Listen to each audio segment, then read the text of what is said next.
대학생 때 대학교회 그리고 대학생들을 대상으로 사역했던 교회를 섬겼는데 그 은사 목사님께서 시험 기간만 되면 늘 하시는 말씀이 있었습니다. 여러분, 만약 예수님이 다시 오신다면 아마도 비가 내리는 시험 기간에 수요 예배 때 오시지 않겠습니까? 여러분, 이해되시나요?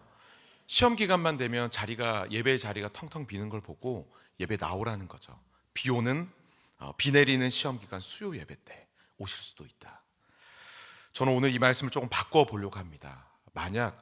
예수님이 오신다면 체육 대회가 있었던 수요일, 그것도 비가 내리는 수요 예배 때 주님이 오실 수 있지 않겠습니까? 몇몇 분은 좀 너무 심각하게 받아들여서 이 부분만 떼서 또 정성희 목사님 좀 이상하더라, 그러지는 않으시겠죠? 어쨌든 제가 드리고 싶은 말씀은 아침에 체육대회를 했음에도 불구하고, 지금 비가 엄청 내림에도 불구하고 말씀을 또 은혜를 사모하는 마음으로 이곳 예배 자리에 나오신 여러분 한 분 한 분을 하나님께서 기뻐하실 줄 믿습니다. 우리 서로 앞뒤 좌우로 우리 함께 인사 나누겠습니다. 당신은 하나님의 기쁨입니다. 아멘. 성경에는 특별한 이름, 별명이 붙여져 있는 장들이 있습니다. 사랑장이라고 불리는 고린도전서 13장이 있고요. 그리고 히브리서 11장은 믿음장이라고 불리기도 합니다. 그리고 그 외에도 은사장, 또 부활장 등등이 있죠.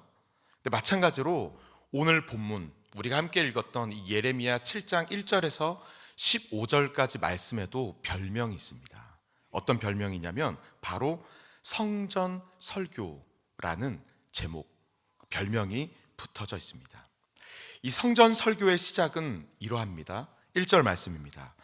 여호와께로부터 예레미야에게 말씀이 임하니라 이르시되. 어느 날 말씀이 예레미야에게 임합니다. 그런데 어디로부터 말씀이 임하게 되는 거죠? 하나님 여호와께로부터 말씀이 임합니다. 예레미야가 스스로 전하고 예레미야가 자기 생각을 스스로 선포한 것이 아닙니다. 하나님께로부터 오는, 위로부터 오는 말씀을 받아 그 말씀을 예레미야가 전하는 것이죠. 여러분, 매우 짧고 간단해 보여서 그냥 지나칠 수 있는 쉬운데 이것은 여러분 정말 중요합니다. 매우 중요합니다. 우리가 평생 기억해야 되는 우리의 믿음과 신앙의 화살표, 우리의 삶의 고백의 삶의 방향은 아래에서 위로가 아닙니다. 어디서 어디로일까요? 위에서부터 아래로입니다. 손으로 이렇게 한번 해보실까요? 어디서부터 어디라고요? 위에서부터 아래로. 그렇죠? 세상 사람들은, 세상의 다른 종교는 아래에서 위로를 이야기합니다. 나의 노력, 나의 공로, 나의 열정, 나의 치성, 이것으로 이룰 수 있다, 구원받을 수 있다 라고 끊임없이 이야기를 하죠. 하지만 하나님의 은혜를 경험한 우리는 정확하게 알고 고백해야 됩니다. 내가 할 수 있는 것은 아무것도 없습니다. 아래에서 위로가 아니고 오직 100% 하나님의 은혜입니다. 위에서부터 아래로 내려오는 은혜로 오늘을 내가 살아갑니다. 우리는 그렇게 고백해야 되는 거죠. 예레미야는 여호와 하나님으로부터, 위로부터 말씀을 받습니다. 그 말씀은 왜곡된 성전 신앙, 그리고 변질된 선민 사상으로 타락할 대로 타락한 예루살렘 성전을 향하여서 너희는 가짜다라는 말씀을 선포합니다. 이 말씀으로 인해서, 이 말씀을 전함으로 예레미야는 큰 어려움을 당하게 됩니다. 많은 사람들이 자신을 죽이려고 합니다. 큰 박해를 받게 되지만 그럼에도 불구하고 예레미야는 자신의 목숨, 자신의 생명을 걸고 말씀을 거침없이 선포합니다. 왜입니까? 바로 위에서부터 내려온 여호와 하나님의 말씀이었기 때문인 것이죠. 사랑하는 성도 여러분, 오늘 우리도 마찬가지입니다. 나의 경험, 나의 노력, 나의 어떠함, 우리의 노력 때문이 아닙니다. 오직 위에서부터 내려오는 하나님의 은혜로, 하나님의 말씀으로 우리는 살아가야 된다라는 것이죠. 오직 하나님께서 주시는 말씀이 우리의 기준이 되어 그 말씀대로 살아가는 것, 그것이 예레미야를 그 생명이 달린 상황 속에서도 그를 움직이게 할 수 있었던 힘의 원동력이었으며, 그것이 오늘 우리를 살아가게 하는 능력의 원천임을 잊지 마시길 바랍니다. 오직 위에서부터 내려오는 하나님의 은혜로, 하나님의 말씀으로 살아갈 수 있는 저와 여러분들이 되기를 간절히 바랍니다. 그렇다면 예레미야가 선포한 하나님께서 주신 말씀의 내용은 무엇입니까? 2절과 4절 말씀을 함께 읽겠습니다. 먼저 2절입니다. 시작.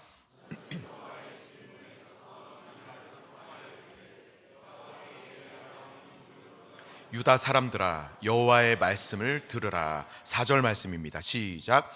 너희는 이것이 여호와의 성전이라, 여호와의 성전이라, 여호와의 성전이라 하는 거짓말을 믿지 말라. 아멘.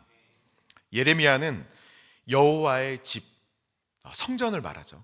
이 성전 문 앞에 서서 그곳에 예배하기 위해 들어가는 사람들을 향해 외칩니다.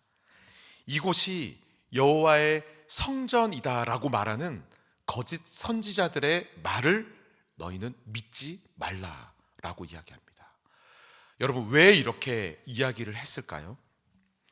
이 말씀이 선포되던 때는 남유다의 요시야 왕이 죽고 그 다음 왕인 여호야김이 왕으로 세워진 때였습니다. 여러분, 요시야 왕은 어떤 왕이었습니까? 좋은 왕이었을까요? 나쁜 왕이었을까요?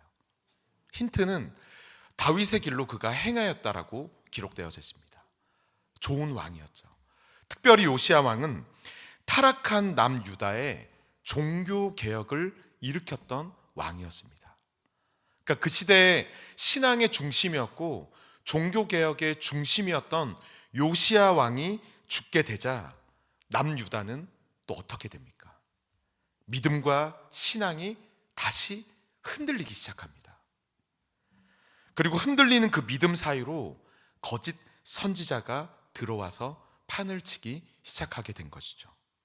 그들 거짓 선지자들은 이것이 여호와의 성전이다 라고 반복해서 말하면서 하나님이 거하시는 성전이 바로 여기 있으니, 바로 우리와 함께 있으니 여러분, 우리는 안전합니다. 우리는 절대로 멸망당하지 않을 겁니다 라고 이야기합니다. 여러분, 되게 긍정적이고 은혜로운 말같이 들려지지 않습니까? 망하지 않을 것이고 우리는 안전할 것입니다. 하지만 그들의 이 외침은 거짓이었습니다. 하나님은 우상 숭배와 거짓의 죄에 빠진 남유다를 향해서 끊임없이 참 선지자를 보내어 주셨습니다. 돌아오라, 돌아오라. 잘못된 길에서 벗어나서 나에게 다시 돌아오면 내가 너희를 구원할 것이고 일으켜 세울 것이고 너희를 새롭게 할 것이다. 하지만 반대로 회개하지 않고 돌아오지 않는다면 북이스라엘과 같이 너희들은 멸망당하게 될 것이다. 끊임없이 이 말씀을, 그리고 분명하게 말씀하시고 경고해 주셨습니다. 하지만 이 거짓 선지자들은 이 성전이 있기 때문에, 이 성전이 우리에게 있기 때문에 모든 재앙과 불행도, 심지어는 하나님의 심판도 우리들에게, 자신들에게 미치지 않을 것이라고 외치며 예언한 것이죠. 백성들의 눈과 귀를 가리운 것입니다. 이런 잘못된 가르침에 남유다 백성들이 어떻게 변질되게 됩니까? 자기 마음대로 살다가도 성전에만 들어오면 모든 것이 해결된다라는 잘못된 신앙관인 성전 지상주의에 빠지게 됩니다. 그런 그들의 적나라한 모습이 8절에서부터 10절까지 말씀에 명확하게 그려지는데 한번 같이 읽어보겠습니다. 8절에서 10절까지 말씀입니다. 시작. 보라, 너희가 무익한 거짓말을 의존하는도다. 너희가 도둑질하며 살인하며 간음하며 거짓 맹세하며 바알에게 분향하며 너희가 알지 못하는 다른 신들을 따르면서 내 이름으로 일컬음을 받는 이 집에 들어와서 내 앞에 서서 말하기를 우리가 구원을 얻었나이다 하느냐. 이는 이 모든 가증한 일을 행하려 함이로다. 아멘. 여러분, 충격적이지 않습니까? 지금 이 모습은 하나님을 모르는 이방인들의 모습이 아닙니다. 성전 밖에 있는 사람들의 모습을 설명한 것이 아니라는 것이죠. 하나님의 백성, 늘 성전을 가까이 하고 성전을 오고 가는 유다 백성들을 향한 말입니다. 그들이 어떻게 합니까? 성전 밖에서 일상생활에서 도둑질하고 살인하고 간음하죠. 거짓 맹세를 하고 심지어는 바알과 다른 신들에게 절하는 우상 숭배를 그렇게 마음대로 하고서는 아무렇지도 않게 성전에 들어와서는 표정을 싹 바꾸고는 하나님께 제사를 드리고 있는 것입니다. 도둑질, 살인, 간음, 우상 숭배. 여러분 10계명이지 않습니까? 1, 2계명 그리고 6, 7, 8, 9계명을 지금 다 어기고, 다시 말해서 하나님의 말씀과 계명을 우습게 여기고 온갖 죄에 찌들어 있음에도 성전으로 들어와 많은 제물을 드리면서 예배를 드리며 그들은 이렇게 이야기하고 있는 것입니다. 우리가 구원을 얻었나이다. 스스로가 선포하고 떠들어대는 그들의 모습입니다. 그런 그들을 보시며 하나님의 마음이 어떠하셨겠습니까? 제가 어렸을 때 부모님께서 이렇게 금요기도회를 가시게 되면 대부분 따라 같이 갔지만 안 갈 때가 있었습니다. 그러면 누나와 저가 집에 남아서 숙제를 해야 되는데 부모님이 나가시자마자 우린 축제가 시작되는 거죠. 누나와 함께 저 어렸을 때 이렇게 제믹스라는 게임기가 있었습니다. 이 TV에 연결해서 이 게임을 하는 게임기가 있었는데 부모님이 나가시자마자 누나와 함께 이렇게 장롱 높이 숨겨져 있는 그거를 꺼냅니다. 그리고 신나게 그것을 하죠. 시간 가는 줄 모르고 합니다. 그런데 이제 시간을 보면 이제 예배를 마치고 오실 때가 됐죠. 끝까지 합니다. 그러다가 뭔가 인기척이 들리게 되면 이제 그때부터 푸다닥 뽑고 해서 위에 딱 하고 옆에 미리 준비해 놓죠. 숙제하는 것처럼 다 펼쳐 놓죠. 그리고 탁 앉아서 막 이렇게 하는 척을 합니다. 들어오시죠? 괜히 기지개를 피고 피곤하다 하면서 오셨냐고 합니다. 부모님이 아실까요? 모르실까요? 오셔서 제일 먼저 TV로 갑니다. TV 뒤를 이렇게 만져보시죠. 오늘처럼 이렇게 얇은 TV가 아니라 브라운관 두꺼운 TV는 몇 시간을 했으니까 뜨겁죠. 그리고 조용히 회초리를 가져오십니다. 얼마나 어머님 아버님 보시기에 어이없었겠습니까? 우리는 그래도 귀엽기라도 하지. 지금 이스라엘의 백성들의 모습을 보시면서 그런 그들의 뻔뻔하고도 가증스러운 모습을 보면서 하나님의 마음이 얼마나 아프셨을까요? 가증스러웠을까요? 그런 그들을 향해 하나님은 명확하게 말씀하십니다.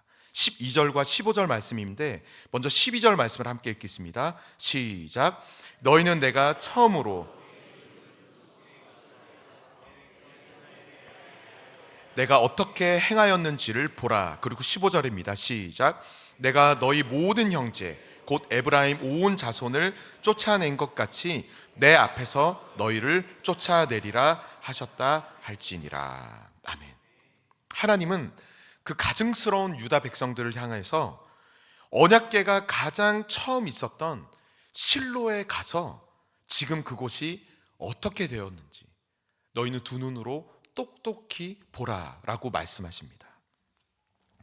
실로는 북이스라엘의 가장 강했던 에브라임 지파의 한 성읍으로 다윗이 언약궤를 예루살렘으로 옮기기 전에 이 여호수아 시대 때부터 언약궤와 성막이 있었던 곳이 바로 실로입니다. 즉 하나님의 임재를 상징했던 그 실로가 지금은 어떻게 되었습니까? 그들의 죄로, 그 죄에 대한 심판으로 아수르의 침략을 받게 되고 북이스라엘은 멸망당하게 됩니다. 그리고 이 실로, 하나님의 성전은 파괴되다 못해 돌 하나도 없이 완전히 사라지고 황폐해지게 된 것이죠. 하나님은 말씀하십니다. 너희들은 두 눈으로 똑똑히 보라. 죄의 길에서 돌이켜서 나에게로 다시 돌아오지 않는다면 북이스라엘이 멸망한 것처럼 남유다 너희들도 멸망하게 될 것이고, 하나님의 성소가 있었던 실로가 무너지고 황폐해진 것처럼 예루살렘도, 성전도 폐허가 될 것이다. 하나님은 말씀하고 계십니다. 징계와 심판에 대한 하나님의 무서운 경고의 말씀이죠. 하지만 여러분, 우리는 기억해야 됩니다. 하나님은 우리가 멸망당하고 완전히 무너지고 완전히 망하는 것을 원하시는 분이 아니십니다. 그것이 하나님의 목적이 아닙니다. 하나님의 진짜 목적과 하나님의 목표는 우리를 회복시키시는 것이고, 우리를 다시 일으켜 세워주시는 것이고, 우리를 다시 새롭게 하사 우리로 하여금 다시 생명의 삶을 살아가게 하시는 것, 그것이 하나님의 진짜 목적입니다. 하나님은 오늘 본문에 경고와 더불어 그들이 다시 살 수 있고 그들이 다시 회복될 수 있는 방법을 말씀해 주십니다. 그 말씀이 5절에서 7절까지 말씀입니다. 우리 마지막으로 함께 다 같이 읽겠습니다. 5절, 6절, 7절입니다. 시작. 너희가 만일 길과 행위를 참으로 바르게 하여 이웃들 사이에 정의를 행하며 이방인과 고아와 과부를 압제하지 아니하며 무죄한 자의 피를 이곳에서 흘리지 아니하며 다른 신들 뒤를 따라 화를 자초하지 아니하면 내가 너희를 이곳에 살게 하리니 곧 너희 조상에게 영원 무궁토록 준 땅이니라. 아멘. 하나님은 말씀하십니다. 내 길과 내 행위를 바르게 하라. 바르게 하다라는 것은 영어로 리폼입니다. 너희의 길과 행위, 즉 우리의 마음과 우리의 생각, 우리의 가치관과 우리의 삶을 하나님을 바라보면서 다시 개혁하고 다시 날마다 새롭게 하라라고 말씀하십니다. 어떻게 해요? 삶에서 정의를 행하고 이방인과 고아와 과부를 돕고 무죄한 자가 억울한 일을 당하지 않도록 도우며 오직 하나님만을 섬기며 너희들이 살아가라라고 이야기합니다. 어떤 것을 의미할까요? 다시 말해서 성전에서의 모습과 성전 밖에서의 삶이 너무나 다른 그런 가증한 모습이 아니라 예배와 삶이 일치하는 삶, 주신 말씀, 받은 그 은혜를 가지고 삶으로 돌아가서 삶의 현실 속에서, 현장에서 하나님 사랑과 이웃 사랑을 실천하기 위해 몸부림치며 살아가는 자, 그런 그는 이곳 여호와의 성전, 하나님의 임재 가운데 영원히 거할 수 있음을 하나님께서는 말씀하고 계시는 것입니다. 사랑하는 성도 여러분, 오늘 이 말씀이, 오늘 우리에게 주신 하나님의 말씀이 오늘을 살아가는 우리에게 주시는 하나님의 말씀인 줄 믿습니다. 온갖 죄를 숨기고 많은 제물로 제사를 드리며 우리가 구원을 얻었나이다 스스로 확신하며 선포하는 유다 백성들의 모습이 너무나도 충격적이고 가증스럽지 않습니까? 그런데 여러분, 이것이 오늘 저와 여러분들의 죄성이라는 것입니다. 우리의 연약함이고 우리의 한계입니다. 중심에 진짜가 없이 겉모습만 꾸며서 살아가는, 겉과 속이 너무나 다른 우리의 모습 말입니다. 하나님이 오늘 이 말씀을 통해 우리에게 원하시는 것, 그것은 우리의 모든 껍데기와 우리의 가면을 벗어버리고 정직한 모습으로 진짜를 만나기를 원하시는 것입니다. 성전이 아니라 진짜, 가짜가 아니라 진짜, 바로 하나님을 만날 때 오늘 우리의 삶은, 저와 여러분들의 삶은 개혁될 수 있고 새롭게 변화될 수 있음을 믿습니다. 예배와 삶이 일치하는 삶, 하나님의 말씀과 사랑이 우리의 삶의 현장에서 드러나고 그 말씀이 증거되는 삶으로 우리를 살아가게 해주실 줄 믿습니다. 여러분, 우리의 힘으로는 할 수 없습니다. 그렇기에 오늘도 우리는 위로부터 주시는 하나님의 은혜, 위로부터 주시는 하나님의 그 은혜를 사모하며 나아가야 되는 것입니다. 우리의 가면과 우리의 껍질을 벗어버리고 하나님 앞에 우리의 연약함을 인정하며 하나님 앞에 나아가 엎드리며 살아가야 됩니다. 예배가 삶이 되고 삶이 예배가 되기를 간구하며 나아가야 되는 것이죠. 말씀대로 살기 위해 몸부림치며 나아갈 때 그런 우리를 오늘도 하나님께서는 변화시켜 주시고, 그런 우리를 다시 회복시켜 주시고, 그런 우리를 다시 일으켜 세워 주시며, 그런 우리를 새롭게 변화시켜 주실 줄 믿습니다. 그러한 삶을 살아가기에 우리의 삶의 순간순간이 하나님의 그 성전 안에, 하나님의 임재 안에, 하나님의 은혜 안에 거할 수 있는 저와 여러분들의 복되고 거룩한 삶이 되기를 간절히 바랍니다. 이 시간 오늘 말씀